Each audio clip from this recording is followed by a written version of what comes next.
gente. Olá pessoal, estamos aqui ao vivo na Rede TV Rondônia para todo o estado. Queria mandar um abraço aí para todo o estado de Rondônia que está nos assistindo.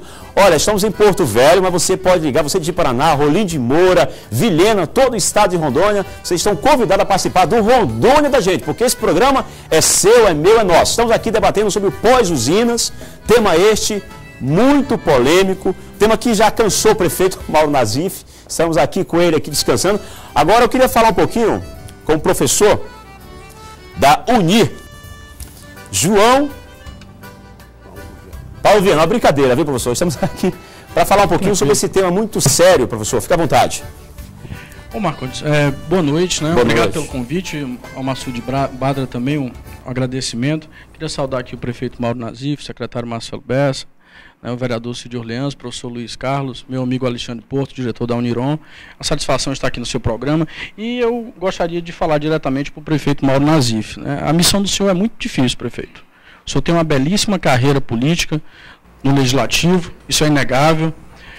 Construiu durante 20 anos uma carreira no Parlamento, muito identificado inclusive com a figura do Legislativo.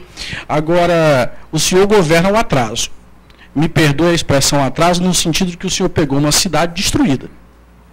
8 anos de PT em Rondônia, em Porto Velho, fundamentalmente, os 4 primeiros anos de governo realmente foram formidáveis. Agora, o segundo governo Sobrinho foi o atraso. Vereador, com todo respeito ao seu trabalho, principalmente na área de saúde, um profissional extremamente competente no Parlamento, mas nos 4 últimos anos de governo do PT representaram o atraso para essa cidade. Porto Velho está destruída, né, do ponto de vista da infraestrutura, do ponto de vista dos serviços básicos, né, do ponto de vista de a população não tem lazer, não tem o mínimo de uma polis, de uma comunidade política que pode oferecer aos seus cidadãos. Né. Eu sou totalmente contrário, né, às críticas que são feitas ao doutor Mauro em um ano de governo, e aquilo que foi colocado em termos de pedir impeachment de um prefeito. São propostas irresponsáveis que partem de pessoas oportunistas. Agora, o seu futuro político está em jogo, sem dúvida alguma. Né? Porque o senhor tem mais 3 anos pela frente, não tem os recursos que tinha na gestão passada, né? Principalmente quando aquele governo foi apêndice do governo federal. E quero deixar bem claro que o primeiro governo PT foi um dos melhores governos da história de Porto Velho. Mas o segundo governo foi o atraso. E se alguém pensar diferente de mim, eu gostaria muito de ouvir. Eu penso diferente. Eu penso, mas respeito a sua opinião. Né? E quem fala que Porto Velho foi entregue às traças, esquece dezembro de 2004. Quando nenhuma unidade de saúde funcionava no município, quando as escolas sequer tinham giz, merenda escolar, nem pensar merenda escolar. As escolas todas sucateadas, as unidades de saúde todas sucateadas.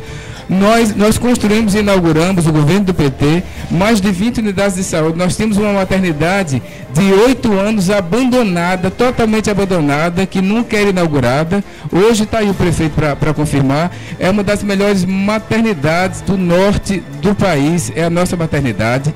No tocante na educação, nós construímos e inauguramos mais de 20 escolas novas, reformamos mais de 20 escolas novas. Nós herdamos o município com 400 quilômetros de asfalto. Nos 8 anos do governo do PT, nós entregamos 392 quilômetros de asfalto novos. Nós encontramos uma cidade sem dono. Ninguém era dono de absolutamente nada. Nós entregamos mais de 25 mil escrituras. Né?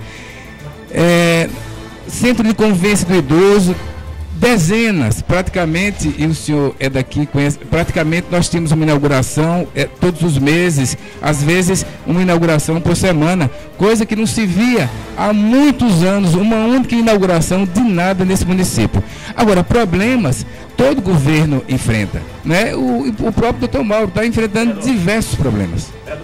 Marcondes, só um minuto, o vereador fala, me parece que eu estou em Curitiba. Luiz Carlos, eu estou aqui até brincando, gente. Pessoal, aqui, eu só estou brincando aqui porque me perdoa, meu amigo aqui, o professor da Uni, e o problema é isso. Aqui vai se falar a verdade. Eu não vou aceitar aqui mentiras. Então, os nervos vão estar até a flor da pele. Ainda bem que o prefeito está descansado aqui. Meu amigo Marcelo Bessa perguntando se onde que eu fui parar. Vou até dar aqui um pouco a palavra para ele. Já vou com você, professor. Já vou com você. Fica à vontade, secretário. Boa noite, Marcondes. Boa noite. Por razão da celeridade, o programa ele é exíguo para a quantidade de debatedores, sim. Então, em seu nome, eu já estendo os cumprimentos a todos aqui presentes, o prefeito, o professor Luiz Carlos, todos, né, sem nominá-los aqui, para a gente não cometer injustiça esquecendo de alguns. Na verdade, eu não vou imiscuir na questão político-partidária. Faço parte de um governo, sou secretário de Estado de um governo do PMDB, apesar de ser muito mais técnico que político. Então, vou deixar isso para o professor João Paulo, que é cientista político, vou deixar assuntos de política para os políticos, vou deixar para o vereador Cid Orleans, para o prefeito Mauro Nazif. Minha participação aqui vai ser estritamente técnica e, eventualmente, uma participação no campo político, porque nenhum ser humano é apolitizado, mas sempre me pautando pela política institucional ou outro ramo da política que não o ramo partidário. Com relação às enchentes, né, o que nós temos que analisar nesse momento? Muito bem foi dito por todos, eu creio que é um consenso, nesse momento não é hora de achar culpados, é hora de trabalhar. Existem as fases da defesa civil, que são as fases de socorro, assistência e depois restabelecimento, reestruturação. Nessa fase atual, já decretado a situação de emergência pelos municípios de Porto Velho, Guajará-Mirim e Nova Mamoré, o Estado de Rondônia decretou também a situação de emergência. A partir desse momento, e reconhecido pelo Ministério da Integração Nacional, a Secretaria Nacional de Defesa Civil passa a ter essa interlocução com o Estado de Rondônia através da Coordenação Estadual de Defesa Civil, que aí congrega a Coordenação Municipal de Defesa Civil, os órgãos do município, os órgãos do Estado, das Forças Armadas. Então nós estamos entrando numa fase mais complexa. O rio transbordou mais ainda, passou de 18 metros, e aí passa a uma nova fase de atuação no cenário de defesa civil, que já foi mensurado pela coordenação do Corpo de Bombeiros, que está diretamente à frente disso, que é o elo com o Ministério da Integração, e novas ações vão ser adotadas. Guajará-Mirim, o Acre, Ponta do Abunã estão isoladas agora. Então, agora o suprimento vai ser por via aérea, né, daqui para lá. Então, o que o legado que tem que ficar disso? Toda a situação de crise, de tragédia, até nas guerras que houve, guerras mundiais, ficou um legado de evolução.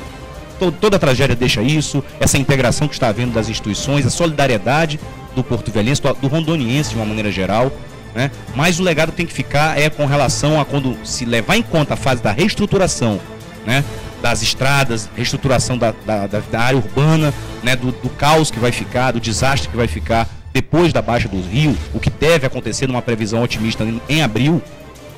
Temos que já levar em consideração nessa reestruturação, nessa reconstrução, as medidas de prevenção novamente. Elevação da rodovia, desabrigar as margens dos rios, a desapropriação, eu usei o termo errado, desapropriação das margens dos rios, medidas de contenção como foi feito no Amazonas, e hoje nós não temos esse problema. Então é isso que tem que ser feito. Mais adiante, não só achar culpados. Se entenderem que, através de estudos técnicos, que as usinas têm algum tipo de colaboração para esse cenário catastrófico que nós temos aqui, que seja responsabilizado as usinas. Então, tem que haver estudos técnicos por peritos desta área. Então, o legado tem que ficar esse, que novamente, na sua reestruturação, se leve em consideração a prevenção novamente, para que fatos como este não aconteçam novamente e as pessoas não sejam aí prejudicadas na sua vida, na sua integridade física, no seu patrimônio. Ok, olha, pessoal, no início esteve aqui, sobrevoou com o governador Confúcio Moura, eu acredito que o prefeito também participou, já fez o que tinha que ser feito, estão fazendo, ou seja, está sendo mobilizado todo tipo de ajuda. Agora, o que nós precisamos fazer, vereador Cid, né, prefeito Mauro Nazif, professor João Paulo Viana, muito indignado, cientista político, conhecedor de causa, quero até já voltar nesse debate aqui, mas o que nós precisamos fazer é andar. Eu quero até que você que está em casa, liga pra gente, o telefone da produção está aí, liga, eu preciso que você fale aqui com a gente. Temos muitos recados chegando aqui, daqui a pouco eu vou pedir para o Marçude falar. Nossa, Rondônia da gente.